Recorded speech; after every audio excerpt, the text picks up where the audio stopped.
Hello, and welcome back to Children of Misery. I thought I would take this opportunity to sort of introduce myself after the first video and go into a little bit of my process into how I do my art.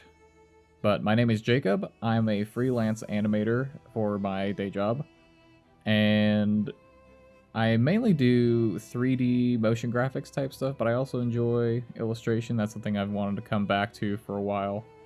But I really enjoy fantasy. I love tabletop games. I love telling stories, and that's what this project is all about.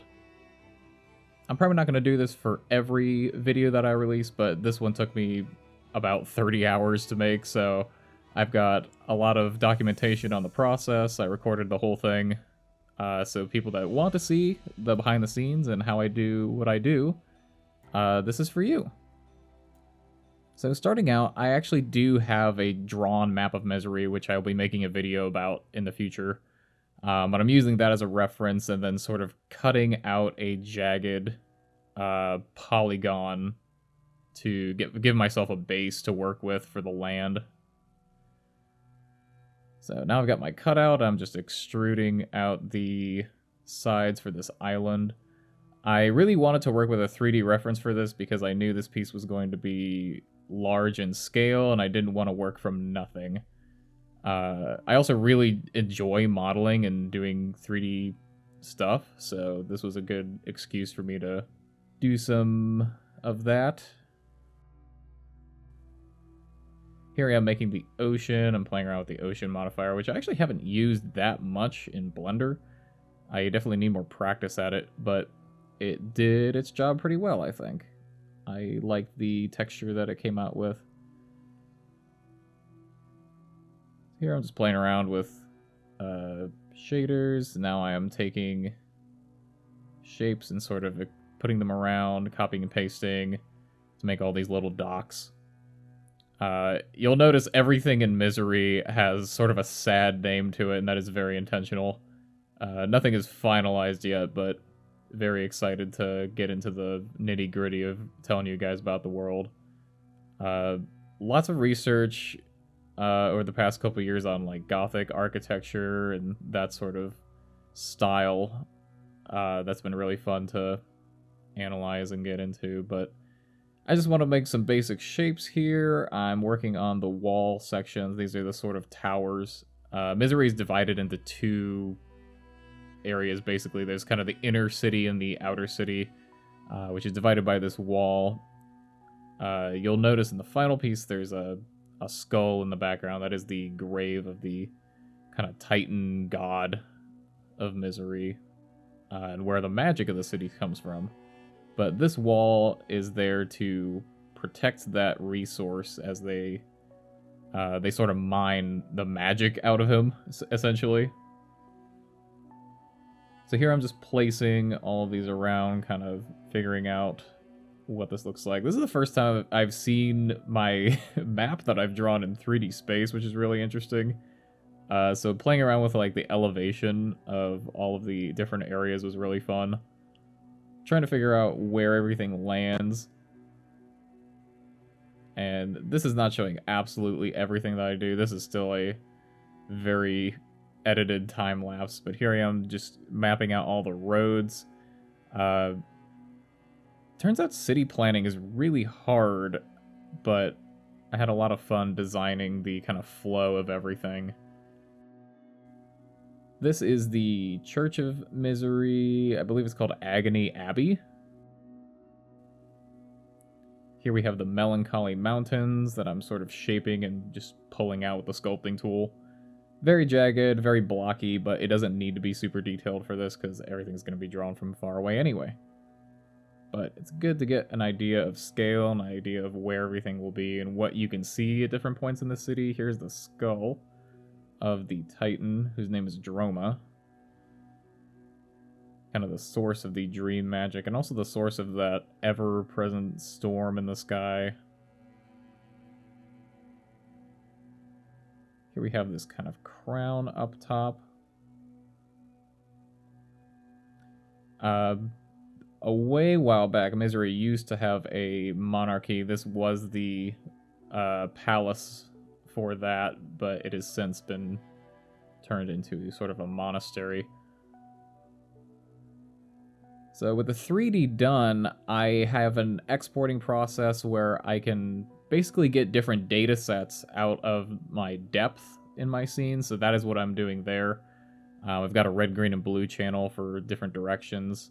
And then here I'm just kind of mapping out the different layers as I was going to cut them up.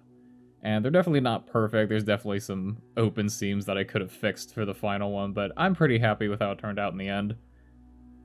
But I'm just using very bright colors for now to sort of block those in, so I know where everything is. And then comes the fun part, just painting. Painting the actual ground does not take very long. It's all these little detail things that take forever. So just getting some really basic stuff in there. Getting the shading in. And you can see sort of the shading from the 3D render on top of there. I've just set that to like a multiply layer.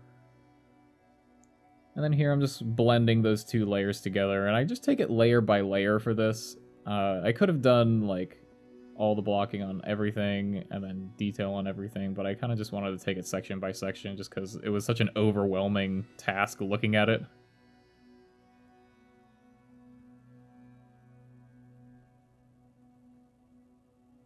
So, as I said before, this piece took about 30 hours total, which is definitely not friendly to a content production schedule. I'm definitely going to find ways to speed this up in the future for videos. Definitely not as detailed, but for the intro, I wanted to do something special. Here we have the little island off to the side of Misery. This has a couple notable features on it that I'll talk about here. We've got these roads. There is a carnival on that island eventually, as well as a statue and a prison. Here in the center part, we've got the clock tower that resides over the top of everything. It is the landmark of the city. You can see it from basically any point. So it is definitely the centerpiece of everything. And here I'm just blocking that out again, just laying down some basic color. I pretty much used the same brush across the whole piece. I wasn't going for super detail. I just wanted to get the impression of a city in here. I didn't need it to be extremely realistic.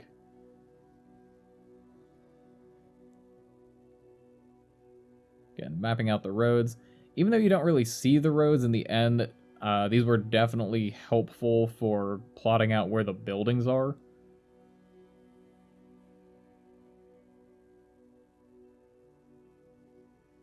And then here we are, some more mountains. And the skull. It's beautiful. So this skull basically landed on top of a natural spring, so that sort of filled the inner part of the skull and pours out of the eye sockets as two waterfalls, which gets this nice kind of crying effect, adding to the dismal nature of the city. And that is what feeds those two rivers that go down through, and those rivers are the Headache for the north side and the Heartache River for the south side.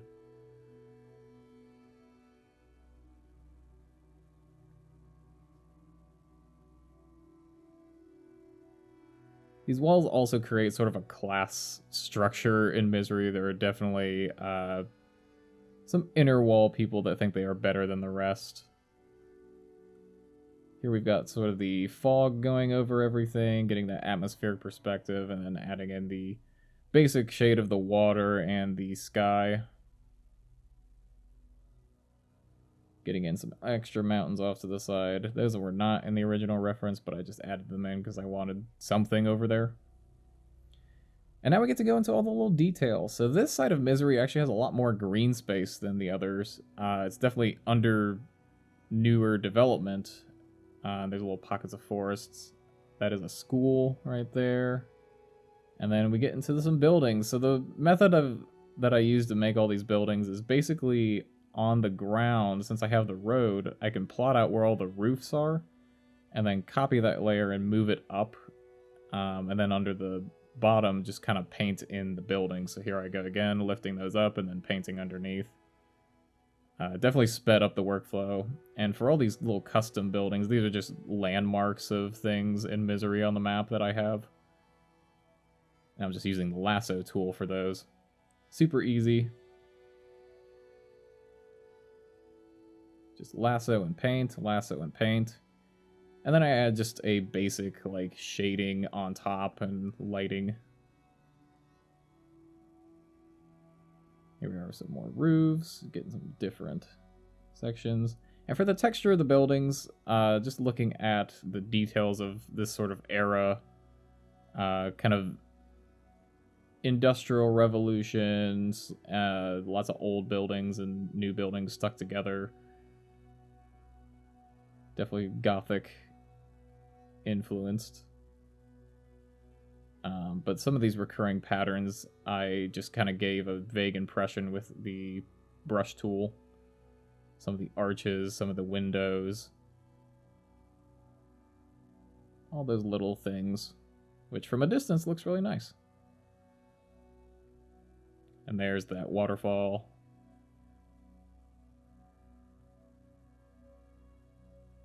So here in the middle is sort of the industrial zone where they mine the magic that flows into this river.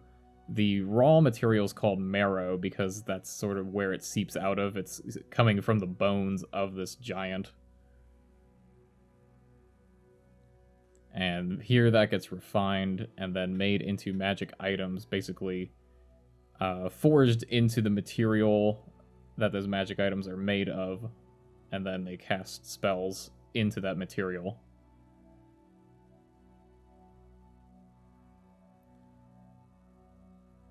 Here we've got sort of the main district here. There's a lot of shops in this area, also a lot of pickpockets.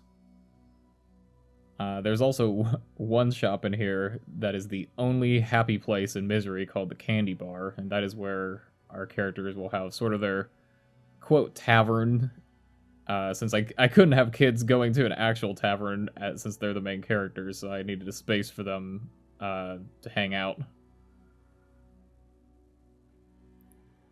Then we've got the south side. This is a hospital. We've got an orphanage. We've got another school. One of the bigger ones. Here we have sort of an arena, which is featured briefly in the video.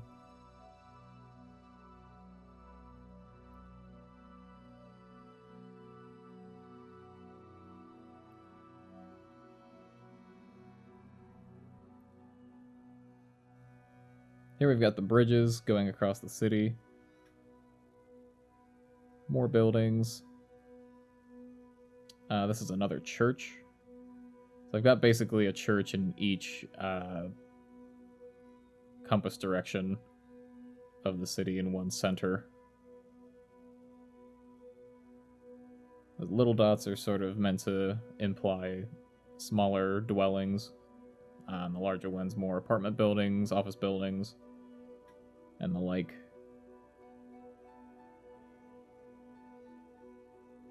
And this is the part that definitely took the longest, was this big, long section here.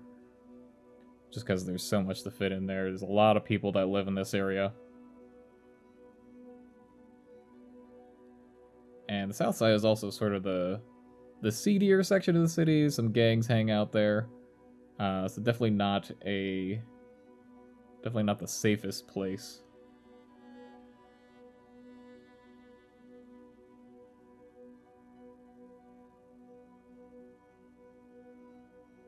And then just going through and adding all the details on each and every one of these buildings, which was an absolute pain. Probably could have made a brush for this, but I was having fun. It's kind of, I guess the animator in me has that itch to do tedious tasks over and over and over again.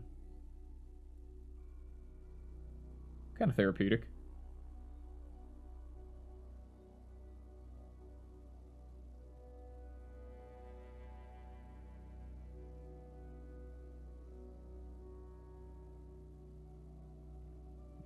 And then off on this island, we have the carnival.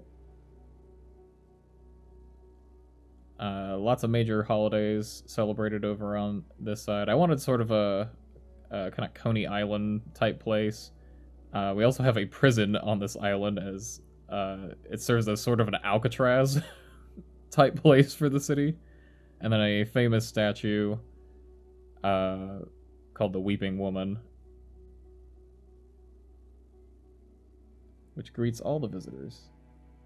And then here for the ocean, I'm using that 3D render data so that red, green, and blue that you just saw is sort of the upward, rightward, and leftward facing directions. So I was actually able to just shade the ocean outright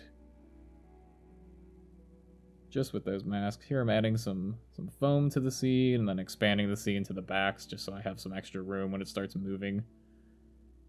Adding another forest, and then at the very end, this looked kind of blank, so I added the kind of implication of a mine here, another industrial area. And then we've got the storm. Look at that Shutterstock image. I just needed something as a reference for a swirl. Or at least the vague impression of a swirl. So yeah, these clouds just swirl overhead constantly. Here I'm playing with the mist and then signing my name. And then taking all of those layers into After Effects, which is what I usually work in for my motion graphics work. But just kind of scaling those according to the map. So I actually have the map laid down kind of like on a table, if you imagine, and then sort of sliding these pieces onto where they line up on that map. So all of the distances are accurate to where they line up in the physical space. And then for the water, I actually angled that just so that the back end of the water wouldn't move as far. And then that's the process. I'm pretty happy with the way that it turned out. I definitely want to keep doing some illustration stuff, but I will need some more practice to get back into things. But thank you so much for watching. Don't forget to like, subscribe, and ring that clock tower notification bell. And I'll see you in the next video.